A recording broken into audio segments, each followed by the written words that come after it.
हम विश्वास करते हैं सब कुछ आपके नियंत्रण में है प्रभु जी। परमेश्वर पिता, हम विश्वास करते हैं परमेश्वर कि हमारे लिए परमेश्वर आपकी जो भी योजनाएं हैं वो आपने हमारे भले के लिए बनाई है परमेश्वर पिता। ओ प्रभु जी, हम आपकी इन योजनाओं में परमेश्वर पिता वो आपके सहयोगी होना चाहते हैं परमेश्वर। हम उनको एक्सेप्ट करते हैं हमारे जीवनों में परमेश्वर पिता। और प्रभु जी, जाने अनजाने हमने जो भी गलतियां की हैं उनको हम उसके लिए हम क्षमा मांगते हुए, पश्चाताप करते हुए परमेश्वर, हम आपकी आज्ञाओं में चलने के लिए अपने जीवनों को आपके हाथों में सौंप देते हैं, ताकि आपकी जो योजनाएं हैं हमारे विषय में परमेश्वर, हम उन योजनाओं को पूरा करने वाले हो सके परमेश्वर पिता। प्रभु जी, इन सब बातों में आपका पवित्र आत्मा हमको सहायता करे और मदद करे परमेश्वर। प्रभु जी, जब हम आपके वचनों से पढ़ते हैं, मनन करते हैं परमेश्वर पिता, सीखते हैं परमेश्वर, तो प्रभु जी ये किसी का व्यक्तिगत विचार नहीं होने पाए परमेश्वर। प्रभु जी, आपका पवित्र आत्मा हमसे बातचीत करे परमेश्वर, और हमारे जीवनों में जिस प्रकार के वचन की जरूरत है, जिस प्रकार के आत्मिक पोषण की जरूरत है, आपके वचनों द्वारा वो हमको मिलने पाए परमेश्वर, ताकि हम आत्मा में और बलवंत और मजबूत हो जाएं परमेश्वर पिता। धन्यवाद करते परमेश्वर एक बार फिर से सुंदर समय के लिए, और प्रभु आपके नाम की स्तुति महिमा करते हुए इस प्रार्थना को प्रभु यीशु के नाम से मांगते हैं, आमीन। तो प्रेज द लॉर्ड, सबको जय मसीह की। हम लोगों ने जय मसीह ब्रदर, जय श्री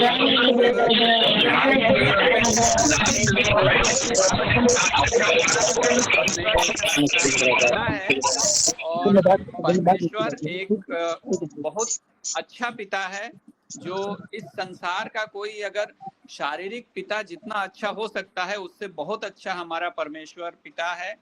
हमारा पिता परमेश्वर उससे बहुत अच्छा है, बहुत ही हमारी चिंता करने वाला है, हमसे प्रेम करने वाला है, हमारी सब जरूरतों को जानने वाला है, हमको कभी अकेला नहीं छोड़ने वाला है। तो इस प्रकार से हम अपने जीवन में इस बात पर मनन करें, इस बात को कभी भूले नहीं कि परमेश्वर जो है हमारा पिता है, क्योंकि हम सब की सृष्टि उसने की है, हम सब की रचना उसने की है, और अगर उसने हमको बनाया है तो कोई बुरा चीज नहीं बनाया है। जिस प्रकार से हम जो भी चीज बनाते हैं, हम चाहते हैं कि वो सर्वोत्तम हो। इसी प्रकार से वचन में भी कहता है कि जब परमेश्वर ने सृष्टि की रचना की और फिर जब देखा कि सब कुछ अच्छा है, सब तरफ देखा कि जैसा उसने सृष्टि किया है वो कैसा है, तो हर एक चीज परफेक्ट थी। तो परमेश्वर ने जो भी कुछ बनाया है, सब चीजों को एकदम परफेक्ट और अच्छा बनाया है। परमेश्वर ने हमारी रचना करी है, हमको अपनी योजना के अनुसार उसने एक सिद्ध और एक पूर्ण रूप से हमको बनाया है। तो वो हमारा पिता है। हमने ये मनन किया था लास्ट वीक में। और एक हमारा अच्छा पिता है, हमारी हर बातों की चिंता करने वाला है, हर बातों को जानने वाला है परमेश्वर पिता, और हमको हमारे जीवन में सहायता करने वाला है, मदद करने वाला है परमेश्वर।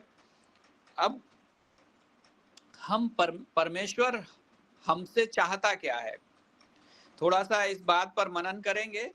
परमेश्वर किस प्रकार से चाहता है कि हम अपने जीवनों में व्यवहार करें, बात करें, हम कैसे रहें। तो आइए इसके लिए एक वचन को पढ़ेंगे। फर्स्ट थिस्सलुनीकियों 5 का 16, 17, 18 पढ़ेंगे। कौन सा ब्रदर? फर्स्ट थिस्सलुनीकियों की पत्री 5 अध्याय का 16, 17, 18 वचन में जाएंगे। सदा आनंदित रहो, निरंतर प्रार्थना में लगे रहो, हर बात में धन्यवाद करो, क्योंकि तुम्हारे लिए मसीह यीशु में परमेश्वर की यही इच्छा है। Praise the Lord, praise the Lord. तो हमारे जीवन में परमेश्वर की क्या इच्छा है, सबसे पहले दिया है सदा आनंदित रहो। जिस प्रकार से हम लोग जो सांसारिक पिता हैं या सांसारिक माता पिता हैं, वो लोग हमारे बच्चे के लिए चाहते हैं कि वो हमेशा खुश रहे, उसी प्रकार से हमारा परमेश्वर पिता भी चाहता है कि हम सदा आनंदित रहें। हमारी परिस्थितियां अलग अलग हो सकती हैं। हो सकता है कि कभी हम किसी परीक्षा की घड़ी में हो सकता है कि हम किसी बड़े आनंद के विषय में हो, हमारे घर परिवार में या हमारे आसपास में बड़ा ही आनंद का समय हो। लेकिन परमेश्वर कहता है कि जैसी भी परिस्थिति हो, हम सदा आनंदित रहें। अभी जिस प्रकार से एक पिता चाहता है कि उसका बच्चा हमेशा आनंदित रहे। जब उसने बड़ा अच्छा काम किया और उसकी बड़ी तारीफ की जाती है तो भी वो आनंदित रहे, और जब वो किसी संकट मुसीबत में है तब भी वो ये नहीं चाहेगा कि मेरा बच्चा बैठ करके रोए। वो चाहेगा कि ठीक है, वो जो भी समस्या या जो भी परीक्षा है उसके ऊपर विजय प्राप्त कर ले, लेकिन वो सदा आनंदित रहे। मान लीजिए कि कोई एक पिता है जिसका बच्चा पढ़ाई लिखाई कर चुका है और अब एक नौकरी की तलाश में है। अब एक नौकरी की तलाश में है, मान लीजिए उसने एक कोई परीक्षा दी, दूसरी परीक्षा दी, कुछ एग्जाम में पास नहीं हुआ, उसका सिलेक्शन नहीं हुआ, लेकिन ये उसके लिए, बच्चे के लिए परीक्षा की घड़ी है। तो एक पिता ऐसे समय में क्या चाहता है? एक पिता ऐसे समय में चाहता है कि ठीक है, कोई बात नहीं, नहीं परीक्षा में पास हुआ मेरा बेटा, लेकिन वो और मेहनत करे और पास हो, लेकिन वो दुखी और निराश ना हो, डिप्रेशन में ना जाए, वो आनंदित रहे। तो जब हम सांसारिक माता पिता होकर के इस प्रकार से अपने बच्चे के लिए भावनाएं रखते हैं और इस प्रकार सोचते हैं, तो हमारा जो परमेश्वर पिता है वो भी हमको चाहता है कि हम हमेशा आनंदित रहें। इसके लिए उसने हमको अपना अंश दिया है। हम जो इस प्रकार की इच्छा अपने बच्चे के बारे में रखते हैं वो इसलिए है कि हमको परमेश्वर ने ऐसी भावना दी है। परमेश्वर ने कहा कि मैं मनुष्य को अपने स्वरूप में बनाता हूं। तो हमारे जिस तरीके से सोचना है उसी प्रकार से परमेश्वर हमारे लिए, हमारे अपनों के लिए जिस प्रकार हम सोचते हैं उसी प्रकार से परमेश्वर सोचता है, क्योंकि जो प्रेम उसके अंदर है, परमेश्वर के अंदर।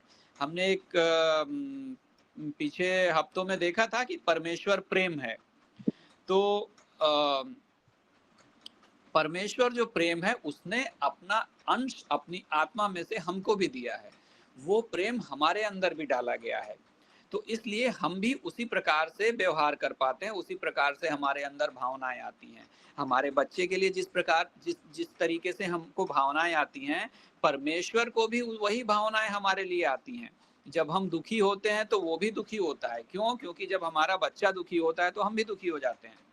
परमेश्वर भी हमारे लिए जब हम दुखी होते हैं हमारे संकट के समय में, तो वो जिस प्रकार से एक सांसारिक पिता चाहता है कि जब मेरा बेटा किसी परीक्षा की घड़ी में है तो मैं कैसे उसको सहारा दूं, कैसे उसको उसकी हिम्मत बढ़ाऊं, कैसे उसका विश्वास को जगा के रखूं और किस प्रकार से मैं उसको सहायता कर पाऊं ताकि वो इस परीक्षा की घड़ी पर विजय प्राप्त कर ले और इस परीक्षा में से सफल होकर के, पास होकर के निकल जाए।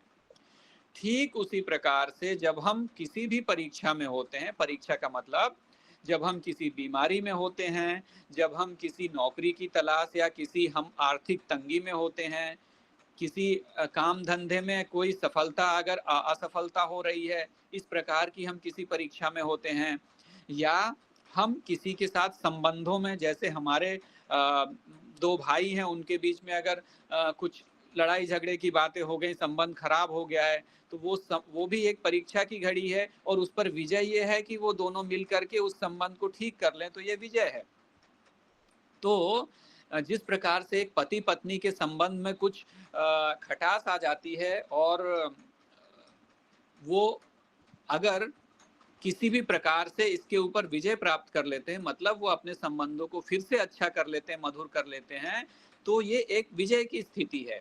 और उनके बीच में अगर कोई कंफ्यूजन हो जाता है तो ये एक परीक्षा की स्थिति है। तो परमेश्वर चाहता है कि वो हमको हर संभव सपोर्ट करे। जिस प्रकार से एक पिता चाहता है कि उसका बच्चा किसी भी तरह से किसी भी तकलीफ में है तो हर तकलीफ के लिए वो रास्ता निकालता है, हर तकलीफ के लिए वो चाहता है कि इसमें से वो निकले और वो इस पर विजय प्राप्त करे, उसी प्रकार से हमारा परमेश्वर पिता भी चाहता है कि हम किसी भी बीमारी में हैं हम उससे निकलने पाए, हम किसी भी चीज की तलाश में है जो हमारी जरूरत की है, तो हम उस पर उसको प्राप्त कर सकें, उस पर विजय प्राप्त करें। अब परमेश्वर चाहता है कि हम सदा आनंदित रहें। शैतान जो है वो चाहता है कि हम आनंद में ना रहें। परमेश्वर जो है और शैतान का राज्य दोनों एक दूसरे के विरोधी हैं। जितनी इच्छा से परमेश्वर चाहता है कि हमारे बच्चे आनंदित रहें, उतनी इच्छा से शैतान चाहता है कि हमारा आनंद कहीं खो जाए, हम आनंद में ना रहें, हम दुखी हो जाएं। तो इन परीक्षाओं के समय में वो पूरी कोशिश करता है कि हम निराशा में चले जाएं, या कोई व्यक्ति है वो बीमारी में है तो वो बिल्कुल इसमें उम्मीद ना रखे कि हाँ मैं इससे चंगा हो जाऊंगा। वो इतना बीमारी कर करके वो नाश कर दे शैतान उसका, ठीक है। और अलग अलग दूसरी तरीकों की जो समस्याएं हैं, जैसे कि पति पत्नी के संबंध या इस तरीके की कोई जब की परीक्षा की घड़ी जब उनके बीच में होती है, तो शैतान चाहता है कि इनके बीच में इतना ज्यादा कंफ्यूजन डाल दे और एक दूसरे के प्रति इतना घृणा डाल दे कि वो एक दूसरे से अलग हो जाएं, वो सुसाइड कर लें, किसी किसी तरीके से वो हमको गिरा देना चाहता है। लेकिन परमेश्वर चाहता है कि हम इसमें सदा आनंदित रहें। और परीक्षा तो परीक्षा की घड़ी है। अब परीक्षा में कोई कैसे आनंदित रह सकता है? किसी बीमारी में, जैसे यहाँ पर लिखा है थिस्सलुनीकियों में 5:16 में तो लिखा है सदा आनंदित रहो। तो ऐसा कहीं पर भी बाइबल में नहीं है कि आपके जीवन में संकट समस्या नहीं आएंगी या परीक्षा की घड़ियां नहीं आएंगी, लेकिन परमेश्वर कहता है कि सदा आनंदित रहो। कैसा भी परीक्षा है, कैसी भी आपके जीवन में परिस्थिति दुख की हो, कैसे भी हो, तो सदा आनंदित रहें। अभी सदा आनंदित कैसे रह सकते हैं? हम लोग को कोई समस्या है तो टेंशन तो हो जाती है। मान लीजिए कि कोई हमको घर का किस्त भरना है, या कोई हमको ऐसी जरूरत आ गई रुपए पैसे की है और अभी उतने पैसे हैं नहीं हमारे पास, तो हम उसमें कैसे आनंदित रहें? कोई आनंदित रह सकता है ऐसे समय में? अब कोई भी व्यक्ति आनंदित कब रहता है, हम थोड़ा देखेंगे। एक बच्चा एक जो मैच्योर लोगों से ज्यादा समय आनंदित रहता है। हम लोग कहते हैं ना कि पुराने दिन अच्छे थे, बचपन के दिन अच्छे थे, हम बहुत मजा करते थे और आनंद में थे। तो कोई व्यक्ति आनंद में कब रहता है? जब उसको चिंता नहीं होती है किसी चीज की, जब उसको ये टेंशन या ये चिंता नहीं रहती है कि मैं कैसे एग्जाम को पास करूंगा, या जब उसको, ये बच्चे को तो ये चिंता नहीं रहती है कि मैं अपने परिवार का जो खर्चा महीने का है वो चला पाऊंगा कि नहीं चला पाऊंगा। तो अगर ये सब चिंताएं नहीं रहें तो हम आनंदित रह सकते हैं। हमारे दुखी होने का, निराश होने का, टेंशन में होने का, इसका कारण ही यही है कि हम जो है हम खुश क्यों नहीं है? क्योंकि हमको किसी किसी चीज की चिंता है। अब वो चिंता नहीं रहे ऐसी परिस्थिति कब हो सकती है?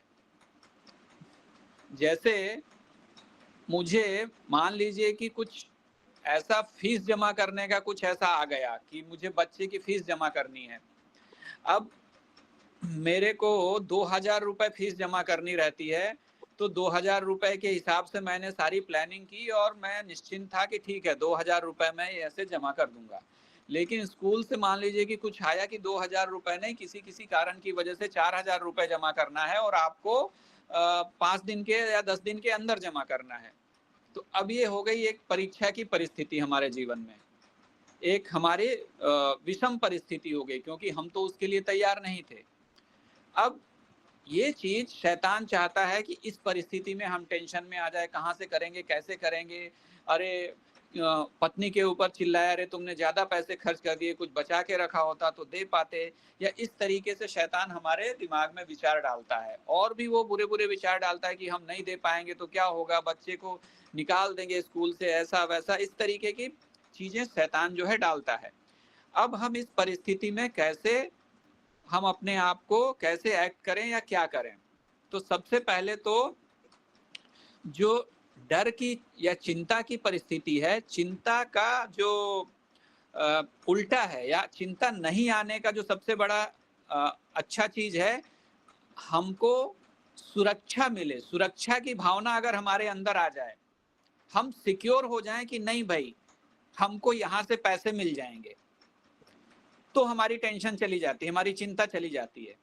पैसे हाथ में आ जाए एक दूसरी बात है, लेकिन हमको एक विश्वस्त जगह से पैसे मिल जाएंगे ऐसा भरोसा हो जाए तो भी हमारी जो चिंता है वो चली जाती है। जैसे मान लीजिए कि मुझे कुछ जरूरत है और इसमें मैं देख पा रहा हूँ एक भाई जो है, उनका नाम करके बाबा है, मान लीजिए वो हैं, तो अगर वो भाई मेरे पास आते हैं और वो मेरे से पूछते हैं कि भाई क्यों निराश हो, तो मैं बोलता हूँ मुझे 2000 रुपए की और जरूरत है मुझे फीस जमा करने के लिए। अब अगर वो भाई बोलते हैं कि ठीक है मैं आपको दे दूंगा, आपको 10 दिन बाद जमा करना है तो मैं आपको दे दूंगा, तो अगर वो भाई मेरे एकदम विश्वसनीय हैं और मैं उनके ऊपर विश्वास कर सकता हूं, वो ऐसे हैं जिन्होंने कभी धोखा नहीं देते हैं, अगर उन्होंने बोल दिया तो वो कर ही देंगे, तो अगर उन भाई ने ऐसा किया और आकर के मुझे बता दिया कि आकर के मुझसे कह दिया कि मैं आपको दे दूंगा, तो जो मेरी स्थिति होगी, मेरी मनोस्थिति होगी, वो जो पहले जो चिंता थी वो चिंता खत्म हो जाएगी, हट जाएगी। तो हम अपने जीवन में चिंता से मुक्त कब हो जाते हैं? जब हमको एक आश्वासन रहता है कि हमारी जो भी जरूरत है वो पूरी कर दी जाएगी। मान लीजिए कि 2 लोग बोलते हैं, हो सकता है जो दूसरा एक भाई ने बोला वो मेरा बहुत विश्वस्त है, लेकिन अगर किसी कारणवश मेरा वो भाई मेरे साथ नहीं है और किसी एक दूसरे मित्र ने बोला, लेकिन मैं उसकी बात पर इतना भरोसा नहीं कर पाता हूं, वो मेरा इतना घनिष्ठ नहीं है, तब अगर वो आकर के कहता है कि मैं तुम्हें दे दूंगा, लेकिन वो मेरा इतना घनिष्ठ नहीं है, तो मुझे फिर चिंता रहेगी कि ठीक है इसने बोला तो है, पता नहीं देगा कि नहीं देगा। तो फिर हम बिना आनंद वाली स्थिति में, जैसा परमेश्वर चाहता है कि हम आनंदित रहें, लेकिन वो आनंद हमको मिल नहीं पाएगा। लेकिन वो जो विश्वसनीय भाई है, जो मेरा करीबी है, वो आकर के बोलता है, जिसके ऊपर मुझे पूरा भरोसा है और जो कभी झूठ नहीं बोलता और जो अब कभी गलत नहीं होता, वो जब आकर के बोलता है कि मैं तुम्हें दे दूंगा, तब मैं उसकी बात पर भरोसा कर लेता हूं और उसमें विश्वास में उससे मेरी चिंता चली जाती है। ठीक है, तो हमको टेंशन इसलिए होती है कि हमको एक सुरक्षा की भावना नहीं मिल पाती है, हम अपने आप को सुरक्षित नहीं महसूस करते हैं। लेकिन जैसा मैंने बताया कि वो भाई की संगति जो एक विश्वस्त है और जो सदा सहायता के लिए तैयार रहता है, उसकी संगति में और उसके द्वारा ये बोलने से कि मैं आपकी सहायता करूंगा, मेरी चिंता चली जाती है और मैं विश्वस्त हो जाता हूं। तो इस प्रकार से मेरी जो परिस्थिति है फिर से आनंद की परिस्थिति में बदल जाती है। जो एक परीक्षा की घड़ी आई और जिसमें मैं अपने आनंद को छोड़ करके दुख में जा सकता था, लेकिन मैंने एक भाई पर भरोसा रखा और उस भरोसा रखने से मैं फिर आनंद की स्थिति में पहुंच गया।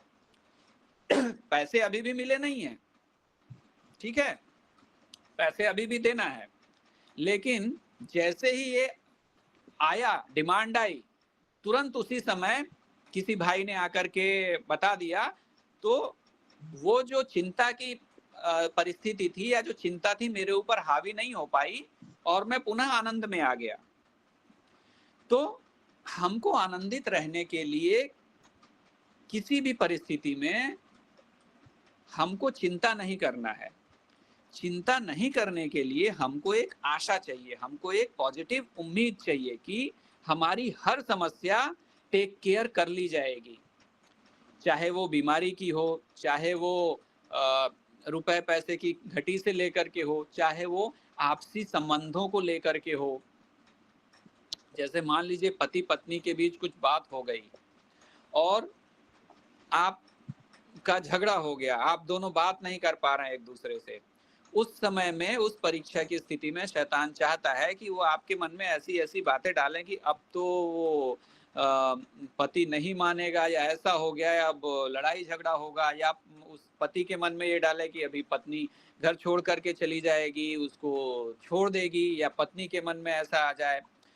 लेकिन अगर आपके लिए कोई सुरक्षा की भावना हो, अगर आपको ये विश्वास हो कि कोई है जो हमारी सुलह करा देगा, फिर से हमको एक साथ लेकर के आ जाएगा, कोई ऐसा अच्छा मित्र आपका जो आपको ये गारंटी दे कि ठीक है कोई बात नहीं, ऐसा हो गया तो कोई बात नहीं, मैं हूं, मैं सब कुछ ठीक करूंगा, मैं बात करके देखूंगा, मैं तुम्हारे लिए तुम्हारी पत्नी से बात करूंगा।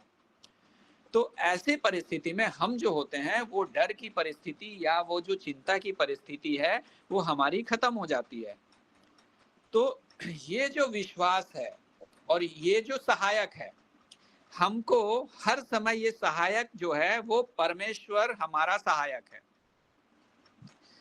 परमेश्वर ने हर जगह लिखा है कि मैं तुम्हारी सहायता करने को सदैव तैयार हूं, और वो मेरा ऐसा सहायक है जैसे मेरी आवश्यकता मान लीजिए 2000 रुपए की है, मेरा एक बहुत अच्छा मित्र, घनिष्ठ मित्र है, वो सब कुछ मेरे लिए करने को तैयार है, लेकिन अगर उसके पास 1500 रुपए ही हो तो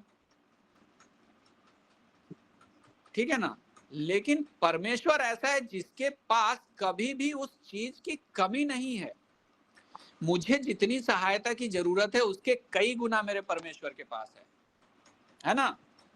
तो मुझे इस बात के लिए कभी भी डरने की जरूरत नहीं है कि मेरी जो समस्या है उस समस्या से ऊपर परमेश्वर है, उससे बड़ा मेरा परमेश्वर है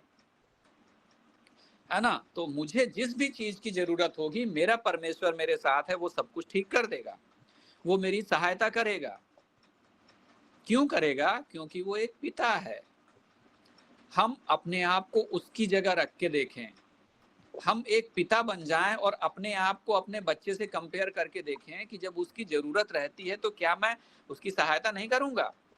तो इसीलिए जब मेरी जरूरत है, जब मैं कष्ट में हूं, जब मेरी पत्नी के साथ झगड़ा हो गया है या मेरे पति के साथ झगड़ा हो गया है या कुछ बात अनबन हो गई है, तो क्या परमेश्वर इस जगह सहायता करके मेरे संबंधों को ठीक नहीं करेगा? या क्या मेरी इस बीमारी पर परमेश्वर मुझे जय नहीं दिलाएगा? क्या मुझे वो चंगाई नहीं दिला पाएगा? या वो चंगाई दिलाने में सामर्थ्य नहीं है क्या? तो जब ये भावना हमारे अंदर दिन प्रतिदिन बढ़ती जाएगी और गहरी होती जाएगी, तो किसी भी तरह की परीक्षाएं तो आएंगी, ऐसी बातें बीच में आएंगी, ऐसे कंफ्यूजन बीच में आएंगे जिससे संबंधों में दरार पड़ सकती है। लेकिन ऐसी परीक्षाओं में भी आप एक दूसरे पर विश्वास रख करके परमेश्वर में बने रह करके आगे बढ़ेंगे तो परमेश्वर सहायता करेगा, और हर एक वो कंफ्यूजन, हर एक वो भय की परिस्थिति पर परमेश्वर हमें विजय दिलाते हुए हमारी हर एक कमी घटी को पूरा करेगा और हमको एक जय की स्थिति में ले जाएगा। किसी बीमारी की समस्या में किसी को डर हो सकता है कि अरे इतनी बड़ी बीमारी है, इतनी परेशानी है, इतने संकट की परिस्थिति है, इसमें क्या मेरे लिए बहुत घातक तो नहीं हो जाएगा? क्या ये मेरे जीवन, इससे, ये बीमारी से मैं मर तो नहीं जाऊंगा? क्या इससे मुझे किसी मेरे अंग की हानि तो नहीं होगी? क्या कोई अंग काटना तो नहीं पड़ेगा? ऐसी बातों, विचार शैतान मन में डाले, इससे पहले परमेश्वर हमको सुरक्षा देता है। अगर हम परमेश्वर में विश्वास रखते हैं कि नहीं, परमेश्वर मेरा पिता है और वो जिंदा है, उसने कहा है कि मैं तुम्हारी सहायता करूंगा। भजन संहिता 91 में हम पढ़ते हैं ना, मैं उसकी सहायता करूंगा क्योंकि उसने मेरे नाम को जान लिया है। तो जब हम परमेश्वर में पिता की तरह भरोसा रखते हैं, परमेश्वर सदैव हमारी सहायता करने के लिए तैयार है। ये सब एक आत्मिक युद्ध होता है जो हमारे दिमाग में चलता रहता है। अगर हम शैतान की बातों को एक्सेप्ट कर लेते हैं, परमेश्वर पर अपना भरोसा कम कर देते हैं, तो लड़ाई उस तरफ को झुक जाती है। अगर हम हमारे विश्वास को जिंदा रखते हैं, परमेश्वर के परमेश्वर के वचनों पर विश्वास रखते हैं, परमेश्वर की बातों को हम अपने दिमाग में जगह देते हैं, उस पर ज्यादा विश्वास दिखाते हैं, ज्यादा विश्वास रखते हैं, तो लड़ाई परमेश्वर की ओर झुक जाती है, हमारे विजय की तरफ झुक जाती है। तो इस प्रकार से हमको जब भी हम किसी चिंता परिस्थिति में पड़े, हमको हर समय ये पहले तो जानना है कि परमेश्वर है क्या। जो सबसे अच्छी बात है, हम उसके पुत्र और पुत्रियां हैं, वो हमारा पिता है, हमको पिता का प्रेम पाने का अधिकार है, और वो एक अच्छा पिता है। जिस प्रकार से उड़ाऊ पुत्र वापस लौट करके आया, तो पिता ने जिस प्रकार से बिहेव किया, पिता ने जिस प्रकार से आचरण किया, उससे बहुत अच्छा हमारा परमेश्वर पिता है। जैसे ही हम पश्चाताप के हृदय के साथ उसकी ओर भागते हैं तो उससे 10 गुना तेजी से वो हमारे पास आता है। अब परमेश्वर पिता है, परमेश्वर अच्छा है, संकट हो हमारे जीवनों में आते हैं, परीक्षा की घड़ियां आती हैं।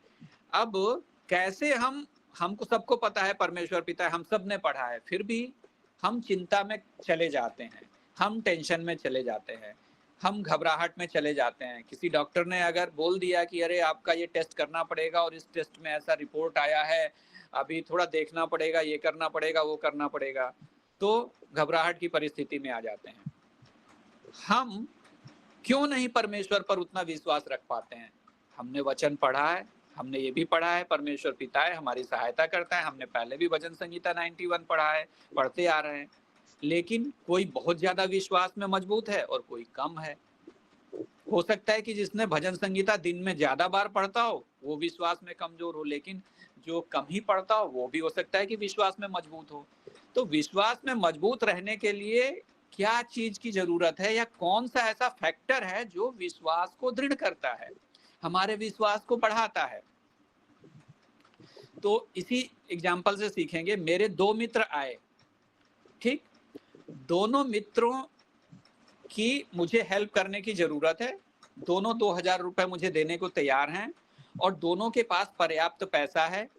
परिस्थिति 1 में मेरा विश्वास ज्यादा है, परिस्थिति 2 में मेरा विश्वास कम है। तो परिस्थिति 1 वाले के साथ मेरा जो विश्वास है वो विश्वास ज्यादा क्यों है? कोई भी मेरे 2 मित्र हैं, दोनों एक ही तरह के, मतलब बराबर रूप से दोनों हृदय के सच्चे हैं, दोनों कभी झूठ नहीं बोलते हैं और दोनों जो है मतलब दोनों के पास पर्याप्त मुझे सहायता करने के लिए वो दोनों सामर्थी हैं। लेकिन मैं एक पर ज्यादा विश्वास कर पाता हूँ, एक पर कम विश्वास क्यों कर पाता हूँ? इसको थोड़ा आप लोग मनन करिएगा, मैं बताता हूँ। जिस पर ज्यादा विश्वास कर पाते हैं उसका कारण यही है कि आपने उसके साथ बहुत समय बिताया है, आप उसके साथ ज्यादा रहते हैं, इसलिए आपने उसके विश्वास योग्यता को परख करके देखा है। ठीक है, मान लीजिए मेरे 2 मित्र हैं, एक राजन है और एक संजय है। दोनों एकदम बहुत अच्छे मित्र हैं, बहुत अच्छे हैं, हृदय के सच्चे हैं, दोनों दे सकते हैं, सब कुछ है। लेकिन अगर मैं राजन के साथ ज्यादा समय व्यतीत करता हूं और मैंने अपने आज तक के जीवन में, अगर मेरी 30 साल की उम्र है, मैंने परख करके देखा है कि राजन से जब भी मैंने 50 बार मेरे संकट की परिस्थिति में पड़ा, उसने 50 बार मुझे सहायता की है, तो मुझे राजन के ऊपर ज्यादा विश्वास होगा। और संजय जो है उसने भी मेरी सहायता की है, लेकिन मैं उसके साथ कम समय बिताता हूँ। हो सकता है कि 2-3 बार ही मैंने उससे कुछ मांगा हो, उसने उस तीनों बार पूरा किया हो, लेकिन फिर भी जिसके साथ मैंने ज्यादा समय बिताया उसके ऊपर मेरा विश्वास ज्यादा होता है। तो इसका क्या निष्कर्ष निकलता है कि हमारा परमेश्वर पर विश्वास ज्यादा है किसी व्यक्ति का कम क्यों है? क्योंकि परमेश्वर तो दोनों सेम ही है। व्यक्ति 1 के लिए भी परमेश्वर परमेश्वर है, व्यक्ति 2 के लिए भी वही परमेश्वर परमेश्वर है। राजन और संजय दोनों का केस वही है। केस 1 में क्या होता है कि पहला व्यक्ति परमेश्वर के साथ ज्यादा समय बिताता है, दूसरा व्यक्ति परमेश्वर के साथ उतना समय नहीं बिताता है।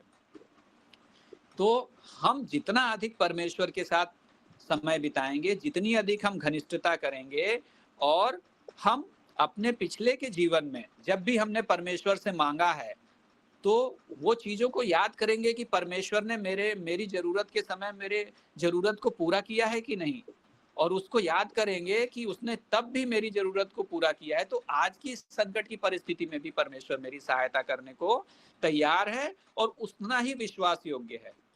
तो जब इस प्रकार से हम परमेश्वर में आगे बढ़ेंगे, इस प्रकार की भावनाओं को अपने अंदर जगह देंगे, और परमेश्वर ने कहा है परख कर देखो मैं भला परमेश्वर हूं कि नहीं, तो हमारे जीवन में जब भी ऐसी परिस्थितियां, विषम परिस्थितियां आती हैं, तो हम ये नोट करके रख लें डायरी में। क्योंकि क्या होता है, जब अगली बार विषम परिस्थिति आती है तो हम पिछला सब भूल जाते हैं।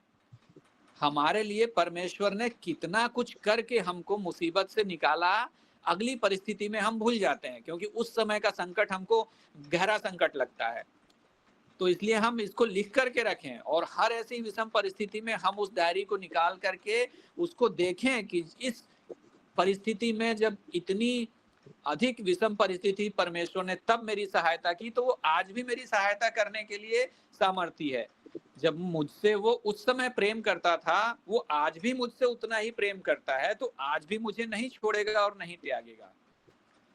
तो इस प्रकार से हम विश्वास में आगे बढ़ सकते हैं और परमेश्वर में मजबूत हो सकते हैं। देखिए, धर्म के काम सब जिस प्रकार पवित्र आत्मा हमको प्रेरणा देता है, हम धीरे धीरे आगे बढ़ते हैं और करते हैं, लेकिन परमेश्वर पर जो विश्वास है वो एक बड़ी चीज है। वचन बताता है कि विश्वास से ही अब्राहम धर्मी गिना गया। तो हम इस विश्वास में कैसे आगे बढ़ें? हम परमेश्वर के साथ जितना ज्यादा से ज्यादा संबंध बनाएंगे, परमेश्वर ने हमारे लिए जो पिछले जीवन में भलाइयां की हैं उनको हम हमेशा याद करके, रोज के रोज याद करके परमेश्वर को धन्यवाद देंगे और भूलेंगे नहीं, तो जब अगली परिस्थिति आएगी तो ऑटोमेटिक हमारे दिमाग में आ जाएगा कि हाँ, परमेश्वर ने उस समय भी मुझे निकाला था, फिर वो निकालेगा। इस प्रकार से हम हर एक वो चिंता जो है हमारे जीवन की, उसको धीरे धीरे करके हम उस पर विजय प्राप्त कर सकते हैं। उसको कम करके एक ऐसी परिस्थिति आएगी कि आप विषम परिस्थिति में कोई चिंता करेंगे ही नहीं। आप अपने जीवन को परमेश्वर के हाथों में सौंप देंगे।